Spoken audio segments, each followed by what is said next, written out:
अस्सलाम वालेकुम स्टूडेंट्स। आज हम इको 402 के लेक्चर नंबर 18 को देखेंगे, जिसमें हमने थ्योरी ऑफ कोस्ट को पढ़ना है। सो परेशान नहीं होना, बीच वाले लेक्चर भी आपके अपलोड कर दिए जाएंगे। तो आज हम इसका थ्योरी ऑफ कोस्ट का इंट्रोडक्शन पढ़ेंगे और मेजरिंग कोस्ट के बारे में डिटेल से पढ़ेंगे। सो चलते हैं अपने पॉइंट की तरफ। स्टूडेंट, अब हम थ्योरी ऑफ कोस्ट का इंट्रोडक्शन पढ़ेंगे। इसमें हम ये देखेंगे कि कोस्ट का कॉन्सेप्ट क्यों ज़रूरी होता है। याद रखिएगा कि प्रोडक्शन टेक्नोलॉजी हमें ये बताती है कि इनपुट से आउटपुट का रिलेशन क्या है, मतलब कितने लेबर, मशीन और रॉ मटेरियल से कितनी प्रोडक्शन होगी। लेकिन सिर्फ प्रोडक्शन जानना ही काफ़ी नहीं होता इसमें, बल्कि मैनेजर को ये भी डिसाइड करना होता है कि कितनी प्रोडक्शन करनी है, किस कॉम्बिनेशन से करनी है, और सबसे इम्पॉर्टेंट जो चीज़ होती है वो ये है कि कितनी कॉस्ट आएगी हमें।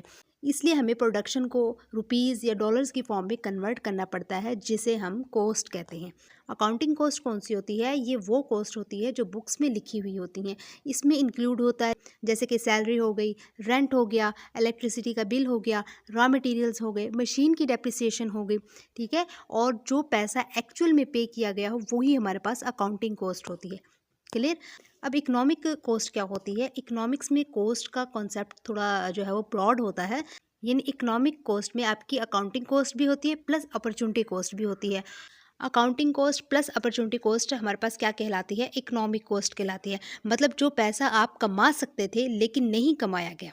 क्लियर? ये हमारे पास इकोनॉमिक कॉस्ट हो गया। इसलिए इकोनॉमिस्ट कहते हैं कि रियल कॉस्ट मतलब accounting cost plus opportunity cost होती है।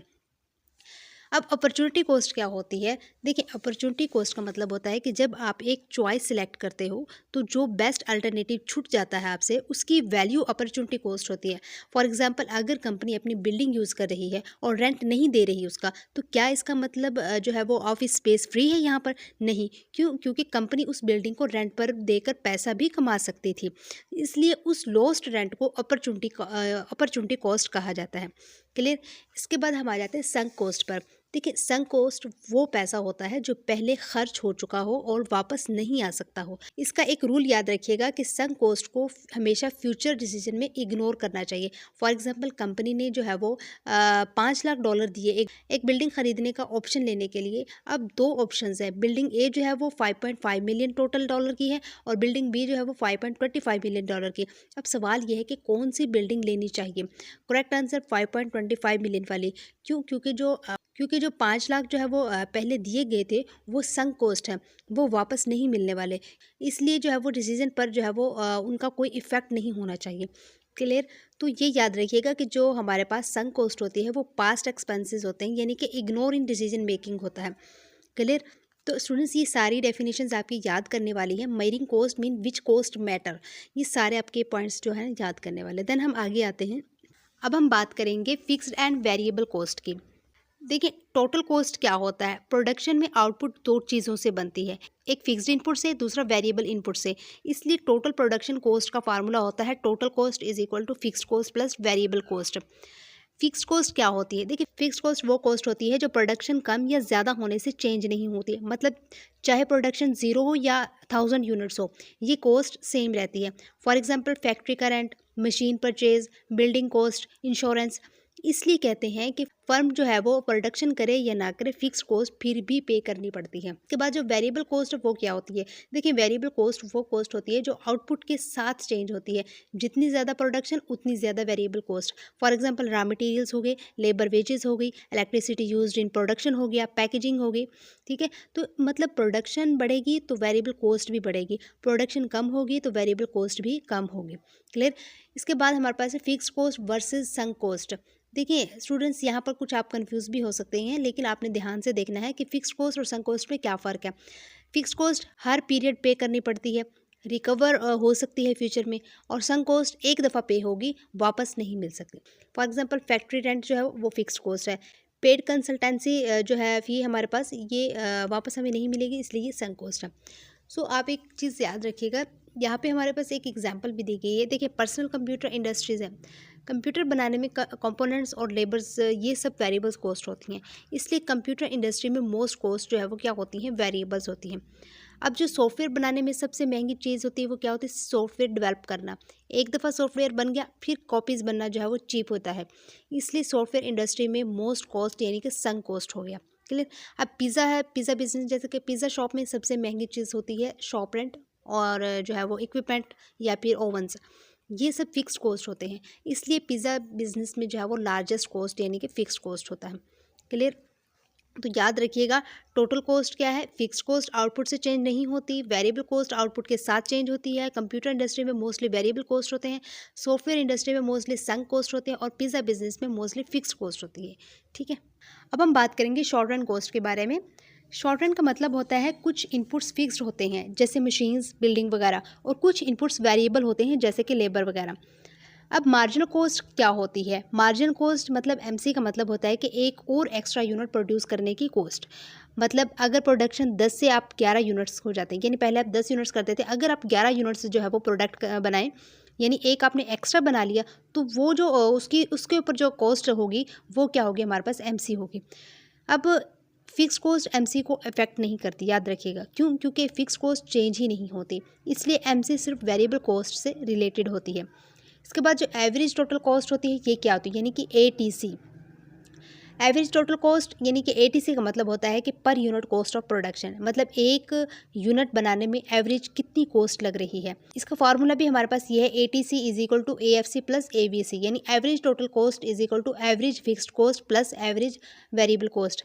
एएफसी क्या होता है, फिक्स्ड कॉस्ट पर यूनिट, और एवीसी क्या होता है, वेरिएबल कॉस्ट पर यूनिट। याद रखिएगा।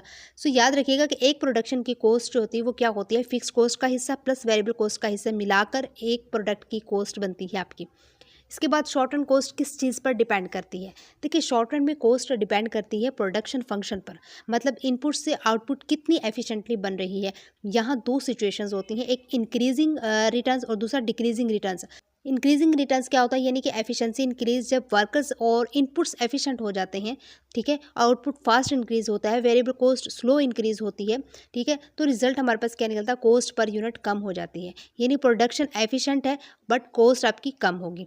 डिक्रीजिंग रिटर्न्स में क्या होता है, जब वर्कर्स, इसमें क्या होता है, एफिशिएंसी डिक्रीज हो रही होती है, जब वर्कर्स ज़्यादा हो जाते हैं और जो है वो कंजेशन स्टार्ट होती है तो आउटपुट स्लो इंक्रीज होता है और इनपुट्स ज़्यादा जो है वो लगते हैं।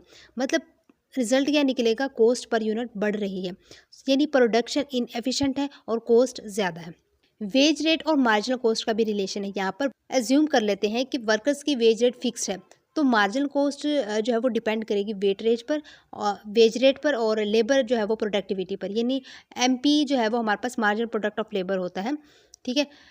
सो याद रखिएगा, M C is equal to W by M P L. W क्या है, हमारे पास वेज रेट है, और हमारे पास एम पी क्या होता है, मार्जिन प्रोडक्ट है, एल सी यानी labour, margin product of labour. मतलब वर्कर्स ज़्यादा प्रोडक्टिव हों तो एम सी कम होगी, अगर प्रोडक्टिविटी कम हो तो एम सी ज़्यादा होगी। ठीक है। अब यहाँ पर हमारे पास जो फार्मूलाज दिए हैं, देखें, M C is equal to del V C by del Q. ठीक है, यानी change of variable cost by change of quantity. So याद रखिएगा, शॉर्ट रन में कुछ इनपुट्स फिक्स्ड होते हैं, जैसे एमसी हो गया, एटीसी हो गया, एटीसी एमसी एक्स्ट्रा यूनिट की cost, ATC per unit cost. ठीक है। इंक्रीजिंग रिटर्न होगा तो कॉस्ट कम होगी, डिक्रीजिंग रिटर्न होगा तो कॉस्ट ज़्यादा होगी, और एमसी जो है वो W by M P L होता है। तो ये अपने क्विज़ के हवाले से भी फार्मूलाज याद रखने हैं और वैसे भी अपने अच्छे से इसको ध्यान से करना है। देन हम आगे आते हैं स्टूडेंट। अब हम आ जाते हैं नेक्स्ट, हमारे पास जो है एक बॉक्स दिखाया हुआ, यहाँ पर आप फंड्स शॉर्ट रन कॉस्ट दिखाई हुई हैं, जिसमें रेट ऑफ आउटपुट है, फिक्स कॉस्ट है, variable cost, total cost, marginal cost, average fix cost, average variable cost, average total cost, ये सारे बताए हुए हैं। तो शॉर्ट रन में अगेन दोबारा बता देती हूँ, शॉर्ट रन क्या होता है, वो टाइम पीरियड जहाँ पर फिक्स्ड कॉस्ट चेंज नहीं होती और सिर्फ वेरिएबल कॉस्ट चेंज होती हैं। ठीक है।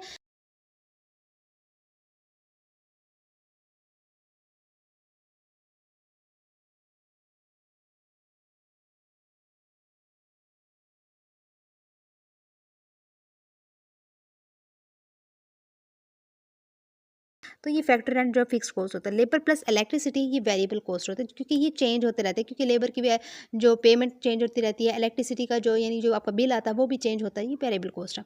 सो प्रोडक्शन बढ़ाओ तो सिर्फ जो है वो वेरिएबल कॉस्ट चेंज होगी। इसके बाद कॉस्ट की टाइप्स कितनी है, फिक्स कॉस्ट, वेरिएबल कॉस्ट है, ये हमने पढ़ा था। ठीक है। और टोटल कॉस्ट है। मार्जिनल कॉस्ट क्या होती है, extra unit of production, one more unit, यानी अगर आपने टोटल कॉस्ट 100 बनाते थे, यानी फिर आपने 128 बना लिए, तो चेंज कितना है, 28 नंबर का है, तो इसमें जो है वो 28 यूनिट का चेंज आया, तो 28 आपका क्या है, ये एमसी है।